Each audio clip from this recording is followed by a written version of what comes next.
So kicking us off, I would like to welcome RCRP President and CEO Charles Hayes to give us a brief overview about what's happening in the region.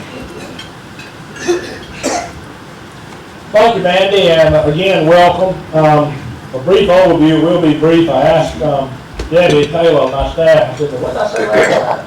And she couldn't remember, and so nobody else could either, so I figured it won't be memorable to anybody here today either. But I would like to introduce the members of our staff that are here today. Debbie Taylor. Debbie, if you'll stand up. Debbie's the one that coordinated all of this with TBJ, with all of you. She's a business, Vice President of Business Development. And Leanne Nance. Leanne is our Chief Operating Officer. She's the brains behind the organization and does everything that you see that's good. And Bo Carson, Vice President of Business Development, also is here. And also, we're very fortunate today to have a chair of our organization, Gary Joyner. Gary, if you'll stand, and Gary, of course, those of you in the room know Gary. He hails from Rocky Mount, and so we're delighted to have this part of our team here. The challenges for the Research Triangle region are global challenges. And the Research Triangle region, of which these counties are very much a part of, well, first of all, we asked economists to define our region. They call it a market area. And they said that the market area for our part of the world is basically a 65 to 70 minute commute to RDU. And of course, that includes all of this geography. And so what are the challenges? The challenges are, as I said, global. The biggest challenge that we have is forces that we have no control over. And that is the world is moving to urban areas. The world is flocking to urban areas. So we have to play in that, swim in that stream and excel in that. And we also have to excel in part of going against the flow of that stream. Because all of our region is not urban. And so how do we get meaningful growth, meaningful jobs, meaningful investment in those areas that are going against the flow? And we think we have a very good strategy. We know we have a very good team. And so we look forward to hearing more about what the team says specifically. But that's our overall overarching strategy. How do we win in this global economy that we live in? And I don't know if that's what you want or not, that's what you got. Thank you.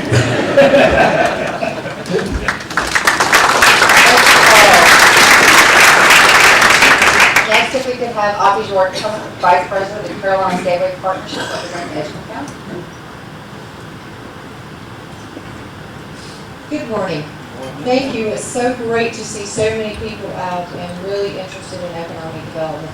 Remember, I only have 4 minutes, but I'm a talker, so I'm going to try to go real fast. So if you need to follow up any questions with me, you can do that later. But first of all, I want to tell you a little bit about the Carolinas Gateway Partnership. The Carolinas Gateway Partnership was formed, and it was to increase the overall economic development of both Edgecombe and Nash County by working in a collaborative effort through the 2 counties. Remember, there are 2 counties, Edgecombe and Nash County, and we have 18 cities and towns and municipalities that provide opportunities to companies relocating or expanding in our area. Because of our large number of available sites, plentiful workforce, and excellent educational training facilities with our great community colleges. And I can't say enough things about all of our great community colleges. We have Edgecombe and Nash, but you also have Wilson and many others, Johnston in the area, and they are great partners with us in economic development. Why is the Carolinas Gateway, why was it organized? It was through the public-private partnership, and part of that was we had public monies, and we also had private sector. We have somewhere around 78 private sector companies that provide private sector dollars to us that help us with recruitment and also expansion of all the industries within our area.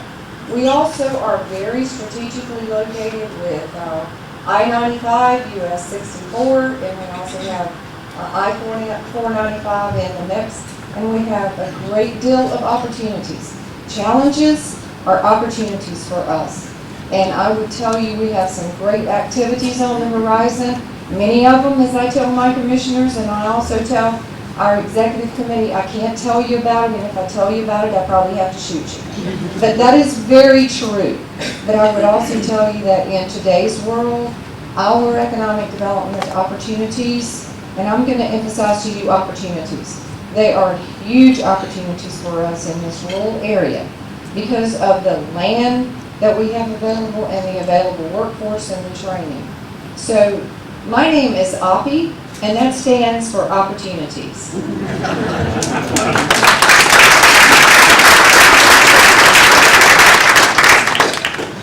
Thank you, Albie.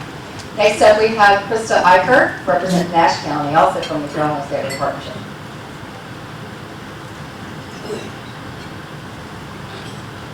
Thank you, Mandy, and good morning. I appreciate the opportunity to be here and talk about Nash County for a couple of minutes. I won't go into the partnership structure. I don't think you want to hear Aubrey and I speak about the same thing 2 minutes apart. But I will tell you a little bit about Nash County. Nash County was built on textiles and tobacco like so many of our Eastern Carolina communities were. And they've re-diversified themselves. They had to change their way of thinking. We had to know what kind of economic future we were going to have. So with saying that, the Carolina Gateway Partnership about 3 years ago brought in a marketing coach. And that coach helped us sit down and realize what kind of target clusters we should identify and go after, what we should build on, and how we can help our own homegrown companies expand. With that being said, we found out that food processing is a great industry, fastest growing industry in Nash and Edgecombe counties, as well as transportation, distribution, and logistics, and the healthcare industry. We call healthcare not only hospitals, but like Pfizer, who's the biggest employer in Nash and Edgecombe counties. Our Pfizer clinic's been there since 1969. They currently, about 2 years or 3 years ago, announced a huge expansion, and they employ approximately 3,000 people, so it's very important to our area. So knowing that our challenges are the same as those across the globe, I recently heard Condoleezza Rice speak at a conference, and she was quite clear that things that affect Africa and China, Asia and India are the same opportunities or challenges that we have here. And as Oppie said, we look at a challenge and consider it an opportunity. One of our opportunities was to become part of the Regional Triangle Partnership. Our proximity to them made that opportunity very attractive, and we're very pleased with that partnership. We continue to look for ways, as Charles said, to make our more suburban and rural counties more profitable, or as profitable, maybe not as profitable. We hope it's profitable, as our urban areas.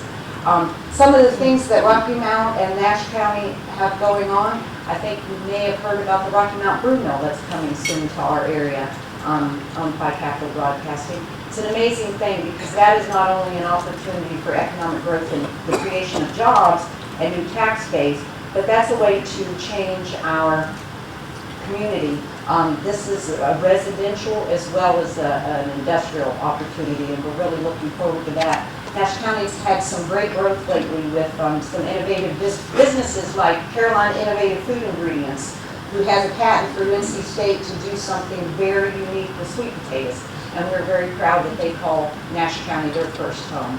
We recently recruited our first Italian company to have a U.S. plant. That is Nut Cow USA. They're a hazelnut spread maker, so if you've heard of the product Nutella, but you buy it at Walmart and their brand, it's made by Nut Cow, and it's made right in Nash County. So these are just some of the opportunities that we're pleased with, and we look forward to the questions that you may have for us today. Thank you.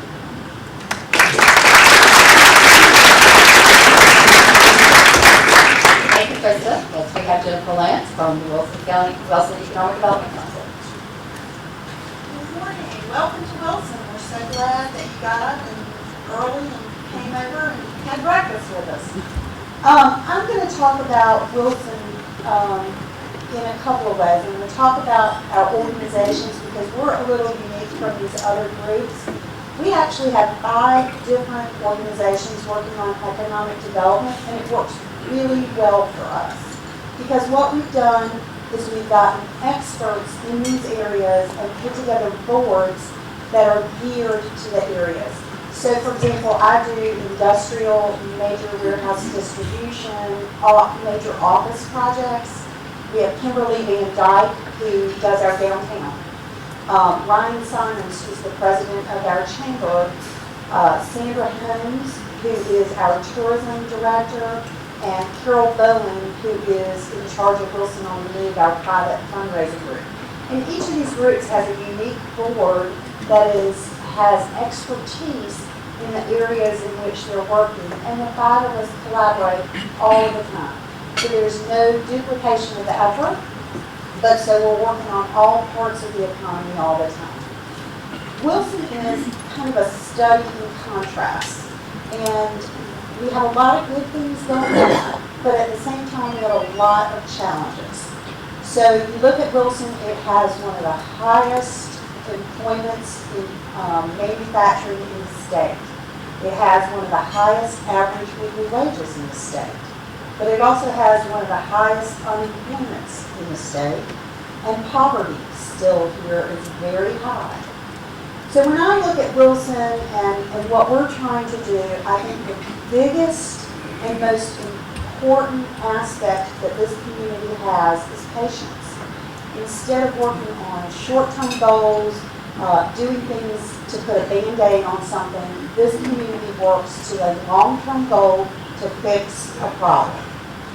There are 3 really big challenges I see facing us over the next decade, and ones that we've got a lot of groups working on.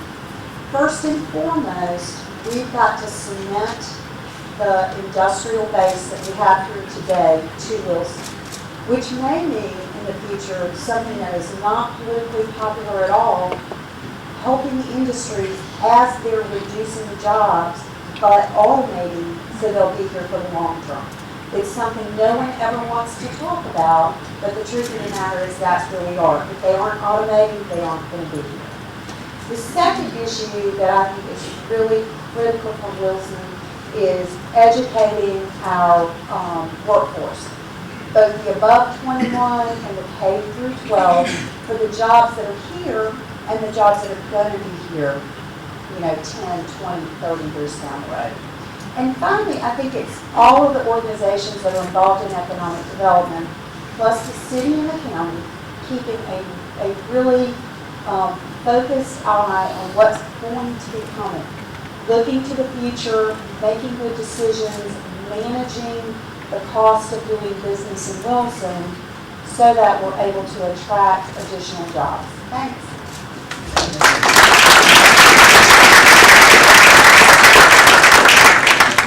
Thank you, Jennifer. Next, we have Chris Johnson, Director of Johnston County Economic Development. Good morning, everyone. I could just basically stand up and say ditto to everything that they've said before, which would probably be a little bit easier. Obviously, we've had some tremendous success in Johnston County, and we will continue working on those. But some of the struggles, as I jokingly have said, all the promises that we've made in attracting some of these businesses, now we've got to hold those, we've got to make those things that we promised come true. And the biggest thing right now is probably infrastructure. Johnston County is very diverse, very unique in the sense that we've had a tremendous amount of growth in the western part of the county due to I-40 and the close proximity to the Triangle. And with that comes struggles with building schools and building just simple infrastructure like water and sewer. A lot of the life science companies that we've attracted and are growing in Johnston County are very unique in the sense that it's just who we're competing against, as Charles mentioned, at the global level, are large cities, cities that are probably in a better position to handle waste from a lot of these life science companies. So that's kind of Johnston County's struggle right now, is finding the dollars to solve these problems. The technology's there. We've got a great team locally in Johnston County as well as our municipalities, but the money of trying to build these super infrastructures of regional wastewater facilities is probably Johnston County's biggest challenge. So with that, I'll leave it at that.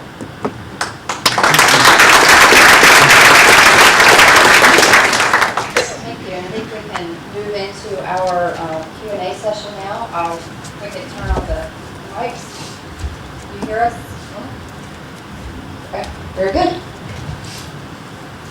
Well, I'll sit down and I'm gonna move this a little bit so I can kind of see y'all face to face a little bit. And starting out, we'll go ahead and put that question out there because it's out there. And Jennifer had brought it up a little bit, is the unemployment rates.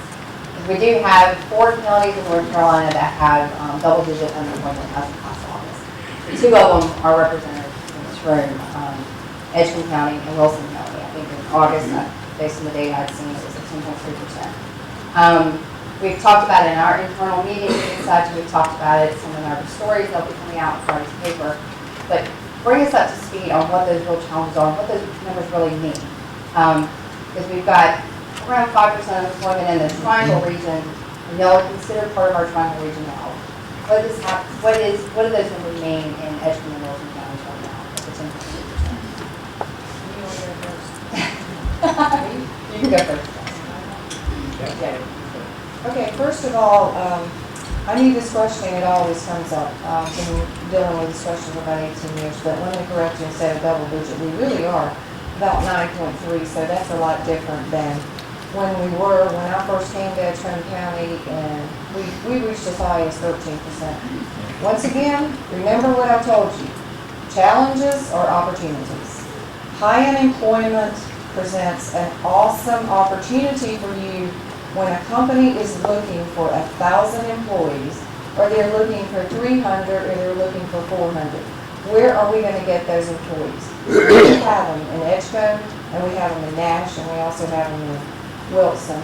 And what we have to do is continue to work very closely with all of our educational institutions, all of our state legislators to provide the money to make sure that it continues to be available to those companies for their customized training programs, and also going back into our areas of working with the K through 12 and continuing to educate our young people to want to go to work and come back or stay home and to work in our areas and to make sure that there's opportunities for them. And I would give you case in point. QVC, when they first came, they were looking for 800 people. So we had a real great story to tell. And today, I'm working with some large manufacturing companies that are looking for 1,000 employees. That high unemployment figure is a positive for them because they want to know where we're getting new employees from. Is it the right talent? Yes, and I really think that what was also very interesting is the talent pool that we have within our 2 communities is they can be trained, and companies from the companies that I've been working with have been very positive. Keihin, which is a Japanese company, they make the electronic control units for the Honda Civic and the Honda Accord. They have been great team players with us on the education side and really working with us to make sure that we train it was like training their own employees. That was a real positive for that company and also for QVC. And I think it is also very true going forward with some of the automotive manufacturers that I'm talking about. Yeah, I know we'll be talking about the automotive in a little bit. Jennifer, you want to talk about Wilson County? Unemployment in Wilson County is another one of those contrasts. If you look at every job in Wilson County that is filled by a non-Wilson County resident, and you replace it with a Wilson County resident, you would actually have negative unemployment. So we have a large group of people driving into Wilson every day to go to work. We're a regional work center. However, that doesn't help those folks who are here and are unemployed today. So what we're doing is we are constantly working on bringing in jobs that basically provide a primary job, but also some secondary jobs, which are manufacturing jobs. And those jobs, the more technical jobs we bring in, for every technical job we bring in, 5 other jobs come. For a distribution center, for every job we bring in, 1 job comes. And for advanced manufacturing, for every job we bring in, 3 other jobs come. So we're staying very focused on manufacturing. And our goal is to ultimately bring in about 5,000 more jobs, which should help us reach full employment, not only for Wilson County, but also for citizens in the region. Is that gonna happen with one big announcement that No. you're, okay. No, it's going to happen over a number of years with a number of announcements. We are not really out hunting the buffaloes like some economic developers and some areas are. We are looking for industries that are hiring 25 to 100 initially and getting a number of those industries in that continue to diversify our economy. Walk through a little bit the clusters, I guess, because I know that y'all mentioned Pfizer. I know that Wilson County also has a number of pharmaceutical manufacturing firms that all of y'all have been feeding off of. And Johnson County too, with Russell's big announcement recently at $1.7 billion. All of these counties, I mean, this is a very strong cluster. What are we doing to, I guess, to more exploit that, to kind of get the secondary companies that are working with some of their suppliers and talk us through about that sector of the industry. Well, in Johnson County, we've already seen other announcements from our ancillary companies that are in the supply chain line for Grifols and Novos that they've already have announced the expansion and adding 25 to 30 jobs there. So the problem with Johnson County and is in regards to unemployment or employment is we're at around 6%, but we've got about 50,000 residents in Johnson County that leave Johnson County daily. If you turn on WRAL or any of the TV stations, the very first DOT cam that they show is, here's a live scene at the Clayton bypass, and there's bumper to bumper traffic. So every presentation I give, I wake up in the morning and I watch that, and it's a daily reminder for me to try to turn those cars around. So it's an opportunity there. And so obviously when you have Novo with the 700 jobs that are there, it's an opportunity to turn those cars around. But then also there's opportunities with our military installations that we have in our region. We've got 5 of them there, and as the military becomes downsized, just Novo, for example, 20% of their workforce has a military background. So there's an opportunity there to recruit high-skilled employees to come to these life science projects and opportunities. But another thing is, as far as, I'm going to go back to a challenge that Johnson County has, and I'm sure it's for everybody along the I-95 corridor, is natural gas. And we've got a tremendous opportunity coming up over the next 2 years with the natural gas line, the Atlantic Coast pipeline that's coming through. Johnson County is very fortunate. We do have natural gas in areas, but it's very limited along the I-95 corridor. During the mid-90s, we lost well over 45 to 5,000 jobs with the downsizing and relocation of textiles. We lost a lot of manufacturing, as well as the tobacco industry really changed dramatically. So Johnson County and everybody along the I-95 corridor took a tremendous hit during the mid-90s. And obviously, with the opportunity that we have with the natural gas line coming down, more and more companies are asking for natural gas in their RFIs, or request for information. And if you don't have natural gas, then you're immediately eliminated. And so without that opportunity, without that access to natural gas, it's just tremendous. So I may have gone with what I wanted to say. That's good. Jennifer, did you want to talk along the lines of how you helped, because you've been with the organization since 1989, and it's The dinosaur. yeah. But you've seen a lot of things that, as the community has changed from textiles, tobaccos to advanced manufacturing, and that has taken time.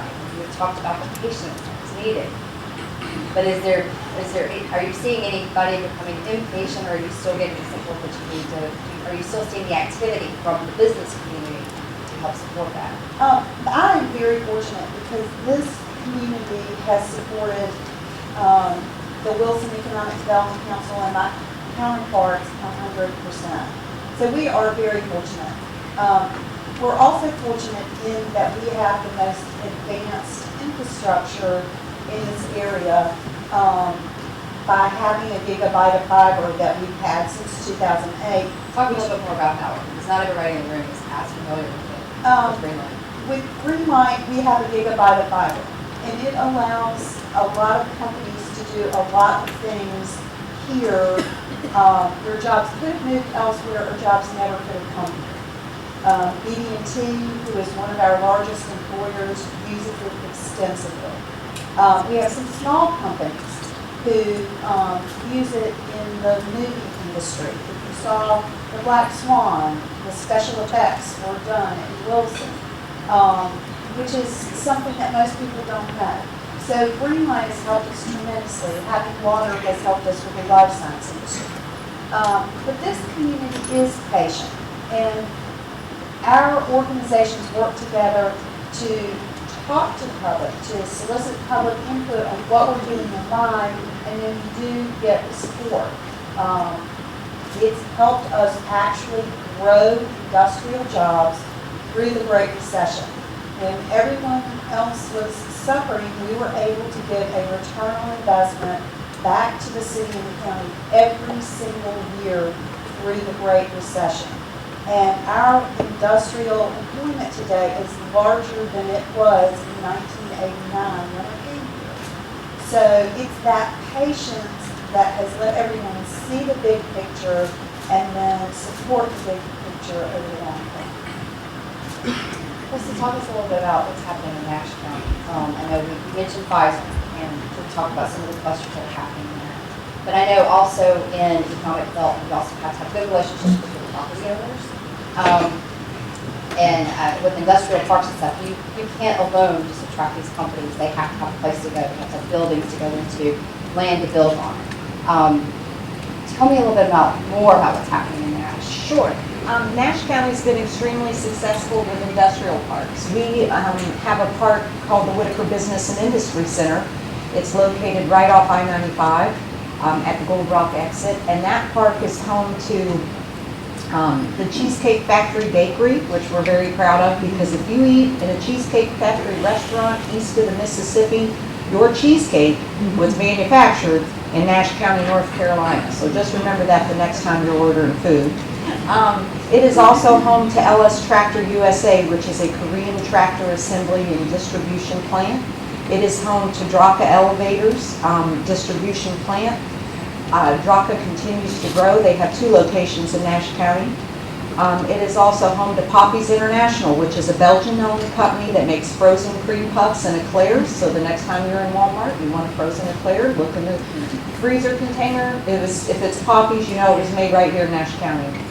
Also home to the new Nut Cow, as well as a Berry Plastics plant that, as Chris said, is an ancillary plant for former Hospira, now Pfizer, because they make all of the plastic bottles, bags, and tubing that they use from that Pfizer plant.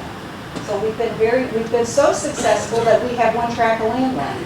And on that tract of land, I have currently about 6 projects that are active, looking at that property. We fill out requests for information, send it back in, and hope that we make the cut, as all of us do on every project. So that prompted Nash County to go to the southern part of Nash County, to Middlesex, where we have a corporate center. We have about 300 acres available. Currently we have a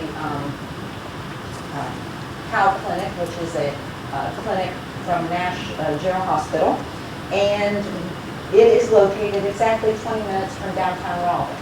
So you travel 264 to 64, you're on the Beltline.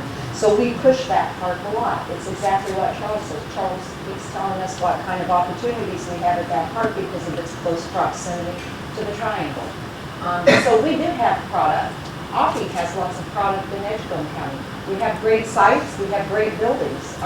Nash County is preparing to build a new shell building in the Middlesex Corporate Center because we were so successful with Whitaker Business and Industry Center.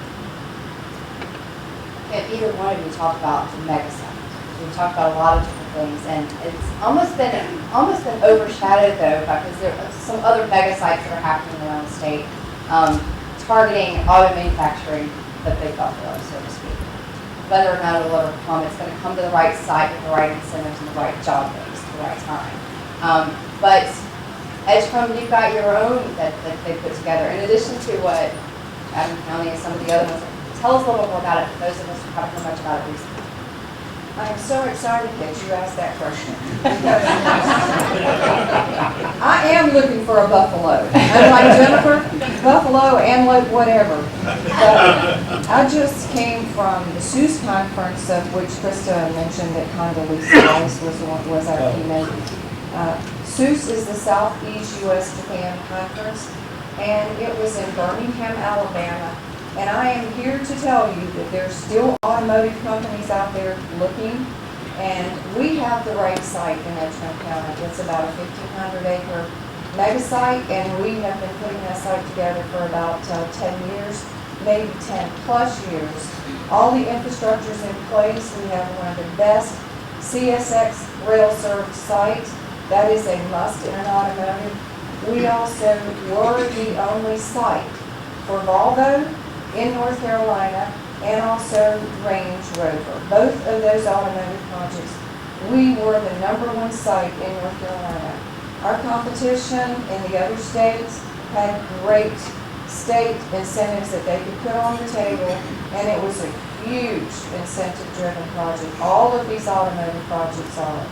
And while I was in Birmingham, I met with the folks from, just as part of a networking event, from Mercedes and Honda, and they both said, you have got a great site. Something is going to happen with that. That is one of the key things that we are looking for, is a site that is ready to go with the infrastructure in place, and also the workforce in place and having the ability to do that. We have been kind of I want to say left out. Some of the other focus on the mega sites. And I think it's because we are in rural North Carolina, and I think that sometimes people do not think we have that ability to put together a site, but we do. And when the companies tell you that, that's a pretty great assessment of your site, knowing that it's ready to go. So it was mainly the incentives, is what you're The saying. incentives have a big piece in it, but we did never get that far because our other competition had already put a much larger incentive on the table. And as I understand, that particular project for Volvo is going to cost even more than what was even anticipated. But I'm happy to report that our General Assembly has done a great job in putting together the incentives that will prepare me for the next one. And as Krista just mentioned, we are busy. We are very busy. I think I have about 5 companies looking at that mega site right now. And I also have a lot of other projects that are, other companies that are looking at us now because of our exposure with that mega site. We also have the Target Commerce Center, which is about 95 acres that's ready to go with all infrastructure in place. And infrastructure is not really a big issue for us as far as the water and sewer and the rail, and that is a key component that we have in Ashland County.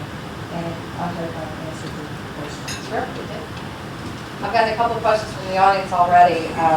Jennifer, in the recent past, Wilson County turned away a Purdue company that was looking to bring about 1,100 jobs because they weren't the right ones.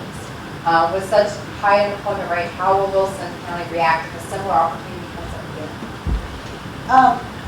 Wilson turned away, it wasn't that Wilson turned away the opportunity because of the kind of jobs. We turned away the opportunity because of where it was locating in relationship to our water supply and the potential harmful impacts to that. And our local industry did not support that for that very reason, the concern over water. Water is the most important natural resource any community can have, and we have to do everything we can to protect it. So, different circumstance, different location, we would probably respond differently. This is one, I'm not sure who to target to, so I'm just going to ask it. What are prospective employers' thoughts on recent efforts to, quote, ban the box? Releasing applicants from disclosing their criminal history. How are they adjusting to compensate for the additional risk? Is that something that y'all have heard from any of the companies that you're working with, any of the existing companies? Nothing new. So it's not really having an impact. Then, It is having an impact, but how they're responding is very different depending on the company. What are some of, I guess, what are some of the responses that you've been hearing about from? You know, if a company, let's say a company hires someone who's been convicted of some kind of felony involving a firearm, and then they bring a firearm to work and they shoot someone, the U.S. courts are going to find that company liable. They should have known and stopped a criminal with a past conviction from coming onto their site with a gun. So I think companies are trying to screen better as their employees enter the workplace, and they're trying to ask, you know, really tough interview questions that are legal, but to try to make sure that sort of situation doesn't happen. And workplace violence is on the rise, and you've seen plenty of situations in North Carolina where, you know, workplace violence has occurred. Pivoting a little bit, this is one of the things we kind of talked about in our meeting the other day, is the impact the Global Transport has on any of your recruiting efforts, or no impact. So I did want to ask each of you, if, you know, with the proximity of your counties to the Global Transport, has it helped or hurt some of your recruiting? I know, Chris, you've talked about some of the efforts you've done. Well, with Johnston County, we're very diverse. I-95 splits. If you talk to people in eastern North Carolina, we're in the Triangle. If you talk to people in the Triangle, we're in eastern North Carolina. And so we've got this great divide, and it's a very unique county. And depending on which side of I-95 that I'm standing on is the importance of either RDU International Airport or the Global Transpark. I'm a big supporter of the Transpark. I think it has been woefully neglected over the past 20 years. However, I think it's being addressed with the Super 70 Commission. You know, from the Port of Morehead City to I-95 at one time was about 70 stoplights. Well, if you're talking to an industry trying to recruit to eastern North Carolina, stoplights and time is money. And so once the bypasses around the various cities and the limited accesses that are being created, I think it's going to make the Global Transpark tremendously attractive. And so for eastern Johnston County, eastern I-95, I sing the praises of the Global Transpark because, again, it's all about time and distance. And Charles talks about, you know, taking a pin and putting it on the RDU and saying within a 50-mile radius or whatever radius that they choose. But the same thing can be applied to the Global Transpark, and Johnston County falls between both of those. So depending on which side of I-95 is on. And so I really think that over the next couple of years, if you take RTP and didn't have I-40 run through it, how successful would it be? And it's the same thing is true with the Global Transpark, and I think it all has to do with infrastructure, not infrastructure, but transportation connectivity.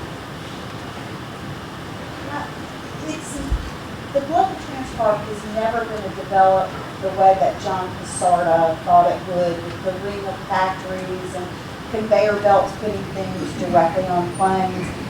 But it is going to develop, and I think it's going to help us all, even if it's not helping us all today. Any piece of infrastructure helps economic development, and that is air infrastructure that will be helpful going forward. How did it not develop today? Just so I said it might. And I would take Chris's example and say if we had built an interstate from I-40 directly to the Transpark, at the inception of the idea, it might have developed differently, but we didn't. And what we're doing now will improve transportation, but it isn't going to make that property the center of the universe. So I think it will develop, it's just not going to develop the way it was originally intended. A little different twist on the Global Transport.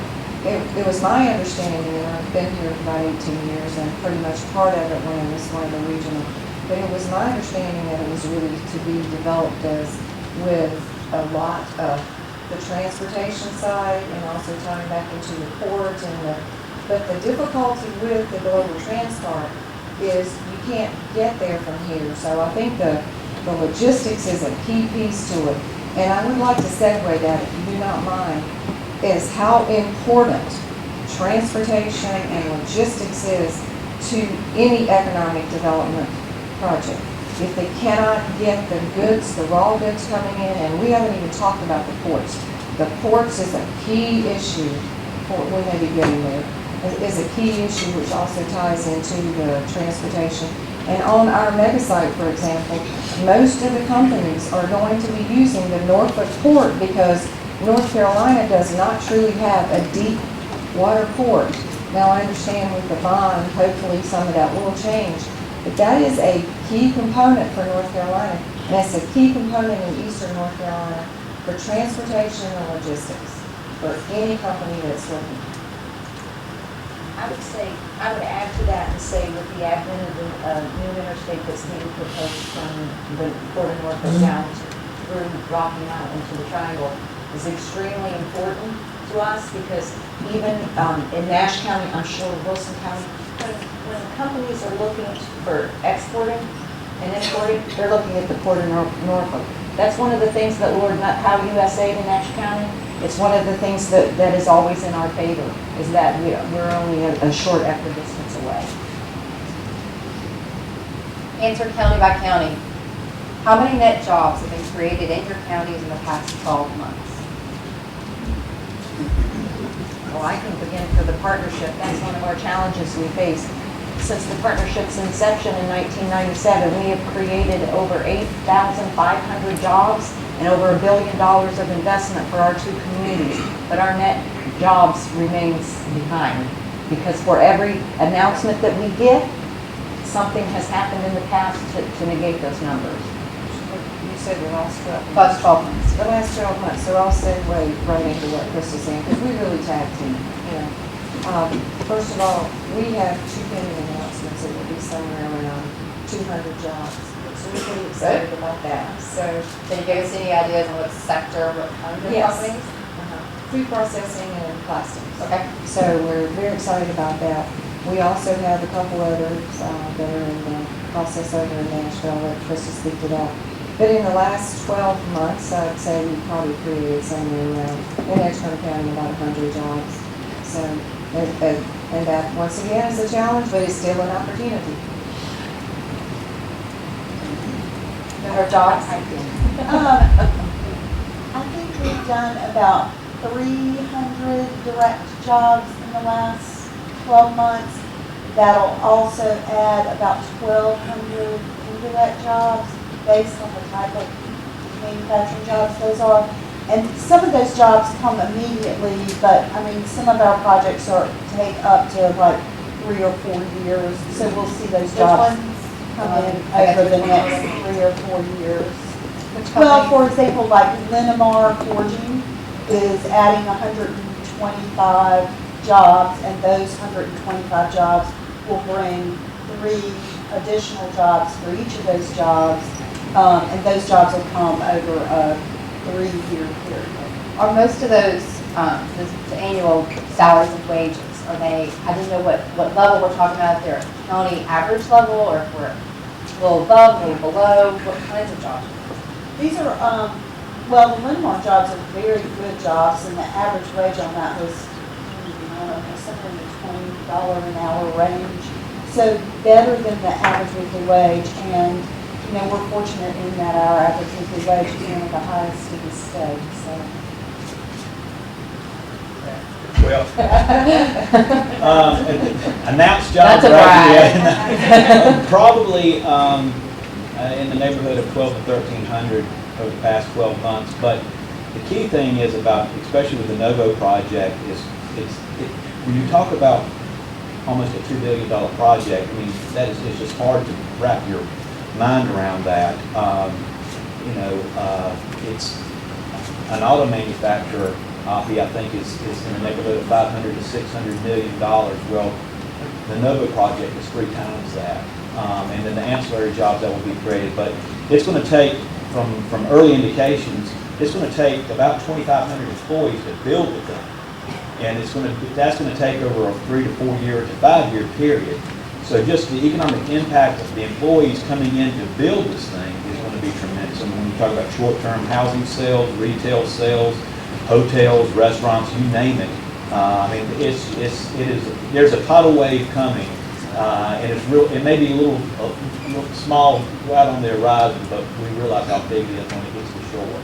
Majority of the workers will be coming to work at the plant, I guess, as it's under construction and after it opens. I mean, Johnson County is not going to be able to support all of that. Or you anticipate that you're going to have to start bringing in some of the talent from some of these other counties or from the Greater Triangle region? Well, obviously we've been working with our community college system, and also that's filtering down to our K-12 level, because it's amazing to be able to go in and what we were having to do really is educate the parents to let them know that their students that are in the 6th and 7th grade, that you don't have to go and get a 4-year degree and have a mountain of debt, that you can actually come in and make $70,000. You can go and get a certificate from the community college after a year or two and come out making $75,000 a year. So it's going to come from the ground up. But then also going back to what I said about the military, I think there's an opportunity there of working with, as the military begins to downsize with the number of soldiers and soldiers coming back, is that they're going to be transitioning into the workplace, and obviously this is going to be a great location for them. Jennifer, we had also talked about going along. We got questions? Okay, we'll go ahead and open that up then. Thank you. I'm Susan Martin. I serve in the House, and I do an oversight work on economic development to come up with what we need to do in the short session. And I also want to thank the panel. Some of them are very involved in giving me direct feedback and impact on what we really need. And you mentioned in the opening remarks this challenge of people moving to the urban centers, and how do we embrace that and also work against the flow. And I will tell you that continues to be one of our biggest challenges and debates at the General Assembly, in coming up with policy that supports our state and supports our rural areas. And that is what I'm hearing as I start to work in interim. What are we going to do about that? And I was wondering if you all could offer some additional comments of how you see what we can do at the state level. Do we not fight that? Do we embrace that? But really the concern is that we don't want all this incentive money just going to the prosperous areas. We need to support the whole state, but we can't necessarily control and change that trend. So I'm just interested in more of your input. The first thing, in my opinion, is the tier system and the identification of what counties are prosperous, what counties are not. It's not the end-all be-all, but it's a step in the right direction, because if you're in Clayton, North Carolina, the median household income may be $65,000, $70,000, but if you're in Princeton or Pine Level, or Smithfield on the I-95 corridor, it may be 32. And we're in the same county, so as we're trying to offer incentives at the local level, as well as say what the state looks at, well, Johnston County is a tier 3 county. I think it probably needs to be cut down a little bit more to zip codes and census tracts and things of that nature, and really identify what areas within counties may need more assistance as opposed to other areas within the same county. Anybody else want to add to that? I would like to, because I always it's very important when you are trying to recruit an industry, and I can say Representative Susan Martin did a great job. She was very much involved in trying to help us kind of figure out what that automotive.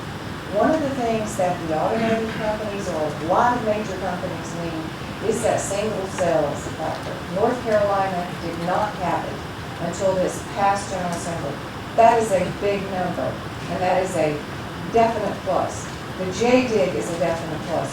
But when you're trying to recruit into a rural area, you're going to have to get a site that's ready, and I'm saying from an automotive standpoint, you're going to have to deliver a site that is shovel-ready, which is a very expensive proposition.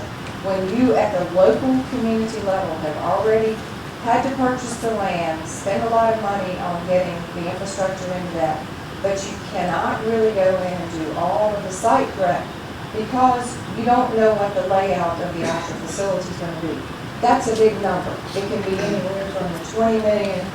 That is something that the state needs to look at in trying to figure out a pot of money to allow, whether that's a rural community or whether it's urban. It needs to be available to everybody. So that is one piece that's really missing. And in some of the conversation, and this is coming directly from our competition in other states, and I'll use Volvo as an example, that is actually going to cost the state of South Carolina more than they had anticipated because they moved the site and a lot of wetlands that are involved. But we have to be prepared as a state with having those monies available to whether it's urban or rural. And I really think that we have that opportunity, and it is a very short window for us as a state. If I may, go ahead, Jennifer. There are two things that I would suggest, Representative Martin, that the state needs to look at, or that the legislature needs to look at. One is you are going to have to look at retooling existing manufacturing in the state and encouraging that. So all of the state incentives are built on job creation. In this case, it would be incentives built on job retention and, in fact, investment by companies to continue to see them in North Carolina. Because when you look at a lot of the large manufacturing facilities, they aren't in cities. They're in small communities across the state. So support for that and a new program that addresses that is one thing that I think you need to look at. The other thing I think you need to look at is some innovative incentive or pilot programs to look at creative workspace in small communities. Things like the American Tobacco Campus in Durham, where small communities are beginning to embrace shared workspaces or unusual workspaces that help grow small entrepreneurial companies that bring innovation to these small cities. State support on that would be tremendous. Let me also say, I don't want to turn our backs on the large urban cores because we've got tremendous amount of things being developed and studied and created in those urban cores. Then they start looking at the halo counties, as Charles referred to it. And there's actually one coming out of the Durham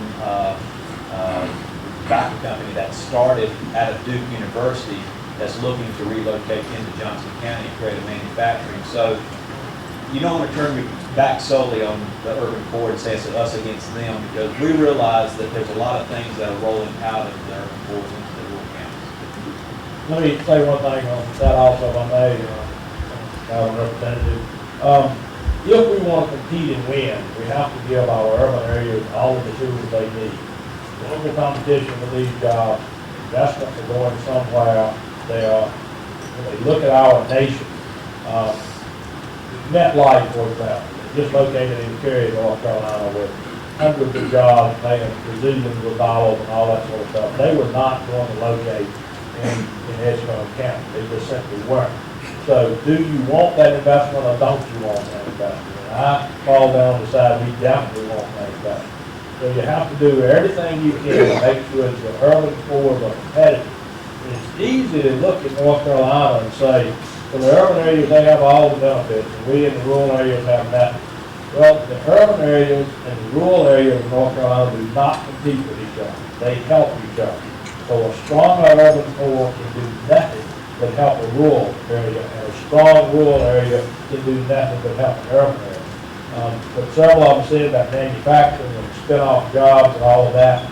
But even though manufacturers are employing fewer people to produce the same amount of product, the spin-off is if anything, is accelerated.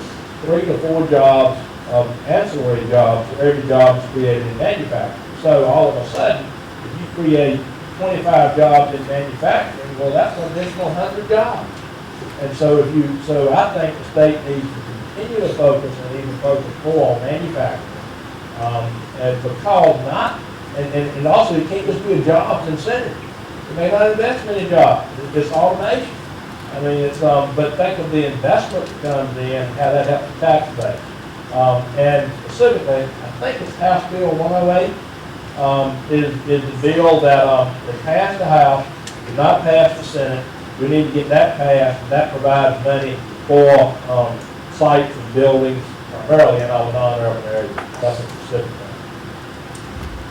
Jennifer, and we're running a little bit over time. I did want to get one more question in, at least from up here. You talk about being patient.